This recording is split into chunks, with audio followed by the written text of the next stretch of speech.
Hello and welcome to my channel, Boo Snakes and More. Today we're going to be talking about snakes, so please like this video and subscribe to the channel. And for more videos like this, also watch my other house channel, A&A Snakes and Stuff, my youngest son's channel, He Needs Toys and Games, or my oldest son's channel, Little Chris 10. Now let's dive into the video.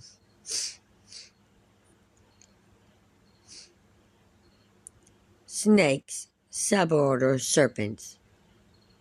Any of more than 3,400 species of reptiles, distinguished by their limbless condition and greatly elongated body and tail, classified with lizards in the order Scagamata. Snakes represent a lizard that over the course of evolution has undergone structural reduction, simplification, and loss as well as specialization. All snakes lack external limbs, but not all legless reptiles or snakes. Certain burrowing lizards may have only front or hind limbs, or be completely legless. Unlike lizards, snakes lack movable eyelids, which results in a continuous and often disconcerting stare. Snakes also lack external ear openings. Initially, they have lost the urinary bladder. The vesicular organs are elongated, with reduction of the left member in relation to the right. The left lung is greatly reduced, or even lost entirely. However, snakes possess increased numbers of vertebrae and have developed two varieties among vertebrates: a thoracical lung in the neck region and a venom coordinating system for subduing prey.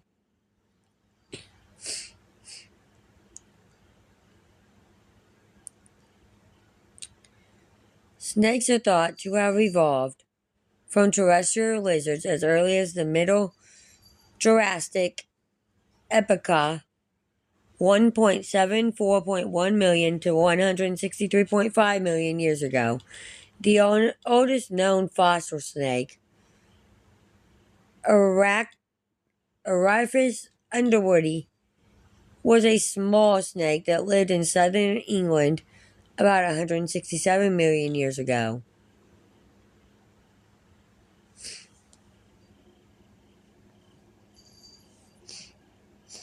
Here we have a boa constrictor,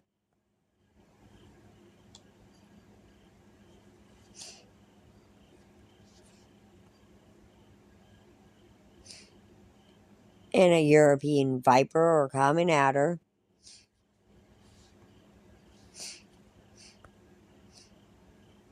We have an Indian cobra here.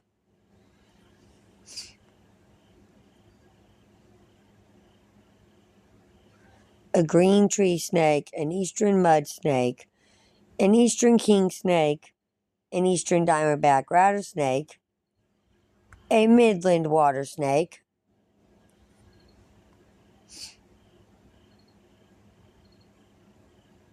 a rhinoceros viper,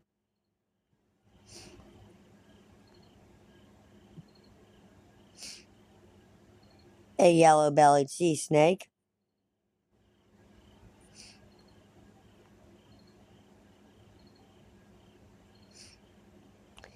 and a northern copperhead. Snakes and humans. Snakes are misunderstood and often maligned primarily out of ignorance about their true nature and position in the natural world. All snakes are predators, but venomous snakes, and that is biting snakes that use their fangs to inject toxins into their victims, have given an inadequate reputation to the entire group, as most people cannot tell the dangerous from the harmless. Only a small percentage, fewer than 300 species, are venomous, and of those, only about half are capable of inflicting a lethal bite. Although snakebite mortality worldwide is estimated at 80,000 to 140,000 people per year, the majority of deaths occur in Southeast Asia, principally because of poor medical treatment, malnutrition of victims, and a large number of venomous species. Although there are about 8,000 venomous snake bites per year in the United States, the average number of annual fatalities is less than 10 or so per year. Fewer than are attributed to bee stings and lightning strikes. In Mexico, 10 times as many people die annually from bee stings as from snake bites.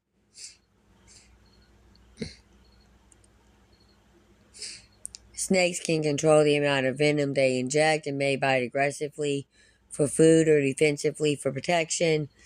Snakes have a limited amount of venom available at any given time and do not want to waste it on non-prey organisms. As a result, about 40% of bites suffered by humans are defensive in nature and dry, without envenomation. Statistics show that the vast majority of snake bites occur while either catching and handling captive snakes or trying to molest or kill wild ones. In either case, the snake is only defending itself. Rattlesnakes, for example, are venomous, and large ones are quite dangerous, owing to the amount of venom they can eject. However, most are shy and retreating, and none will attack a person unmolested. When approached or molested, they will coil up and rattle as a warning to be left alone, striking only as a last resort. Most cases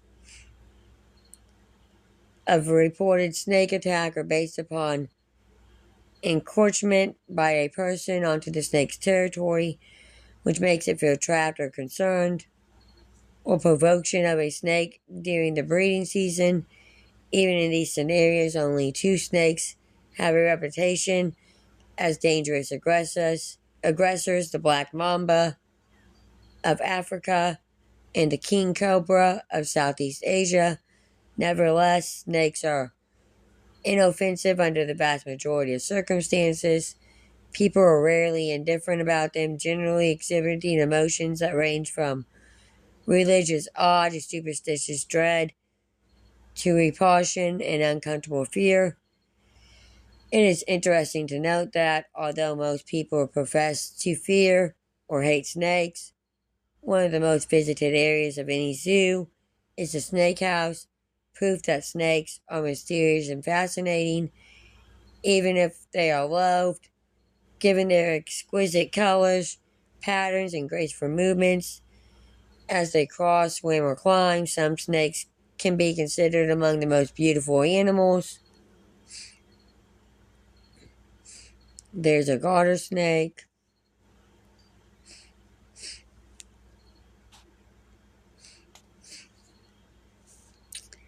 In common parlance, venomous snakes are often referred to as poisonous snakes.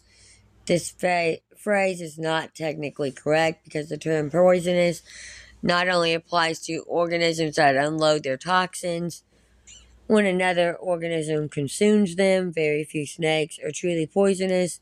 One of the most common yet harmless poisonous snakes in North America is the garter snake thrombosis, whose body has the ability to absorb and store the toxins of the newts, salamanders, and other poisonous prey it eats.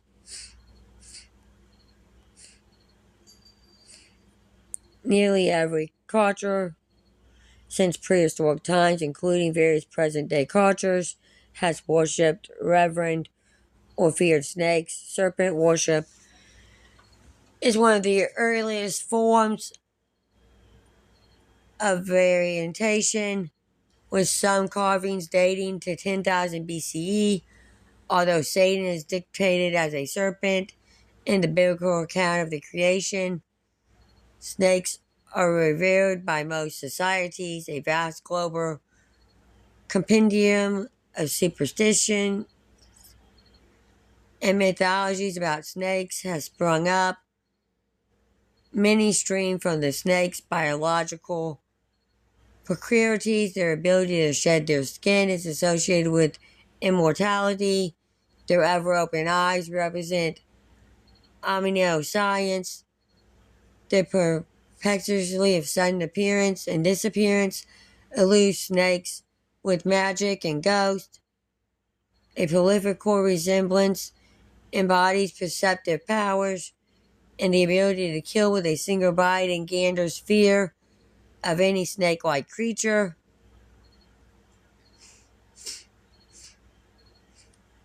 There's a picture of a pair of snakeskin boots.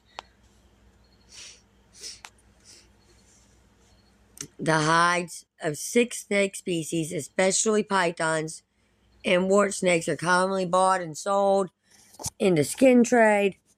The number of rattlesnakes used for their skins is minor in comparison. Hundreds of thousands of live snakes are collected for sale in the international pet trade. Nearly 100,000 ball pythons and 30,000 boa constrictors are imported annually into the United States.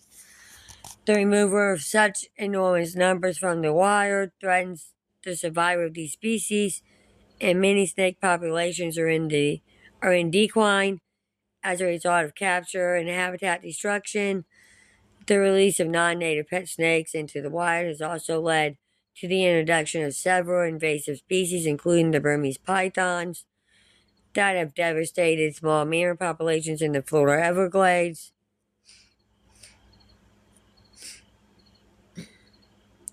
Most snakes do not spend much of their time doing anything but resting. A snake's primary activity is concerned with either thermoregulation or finding live food, which often involves passively waiting rather than active searching. The thermoregulation problem varies with longitude and altitude. The actions and reactions of a snake in temperate North America are distant from those of one living in the American tropical lowlands, but are similar to those of another living at higher altitudes in the Andes of Ecuador. No matter where they live, snakes are subjected to pressures from the living, biotic parts of the environment as well as from the physical, non-living, acrobatic parts, but the amount or degree of challenge to the snake from different segments of the environment changes drastically depending upon the region it inhabits. The individual living in the hot, humid tropics of Africa with compositionally consistent temperatures close to optimum throughout the year and ample moisture from both rainfall and the surroundings faces environmental problems that are overwhelmingly botanic, involving competition with other members of its own species for food, the challenge from other species of snakes, and perhaps other vertebrates for possession of the ecological niche, and constant pressure of the predators that find it a tasty morsel. On the other hand, the common adder or European viper,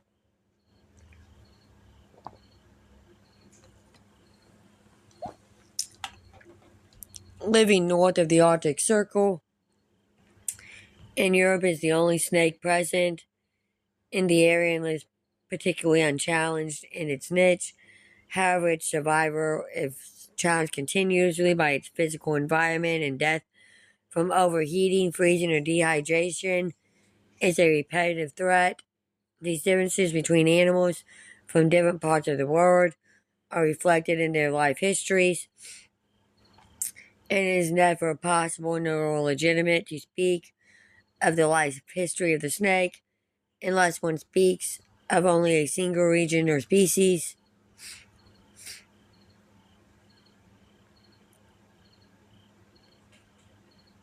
Dormant periods in the tropics, life continues at approximately the same activity level throughout the year. The only break in the rhythm comes in the dry season, and this only when the dry season is not just a period of slightly less rainfall, At such time, snakes may enter a short period of dormancy, which is at least in part a consequence of the effort that the dry season has upon their prey. This dormant period is similar to hibernation in winter by temperate area snakes, although little is known about psychological changes that may or may not take place in tropical dormancy at higher latitudes and altitudes during periods of maximum stress. The animals must seek out a place where they can be completely inactive and non reactive, where their inability to respond to the stimulus of danger is compensated for by the absence of danger, and where the surrounding extremes of low temperature and low humidity remains within tolerable limits. Such places are few and far between, and good herbinicula dens used for hibernation are recognized over generations and are utilized year after year, with snakes of several different species often sharing a den. It is likely that snakes, like sea turtles, can migrate by using colostral or geometric clues.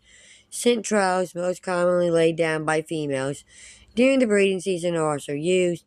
Many of the changes that occur in the individual snake after arriving at the hypernucleum are direct results of its dependence upon the environment.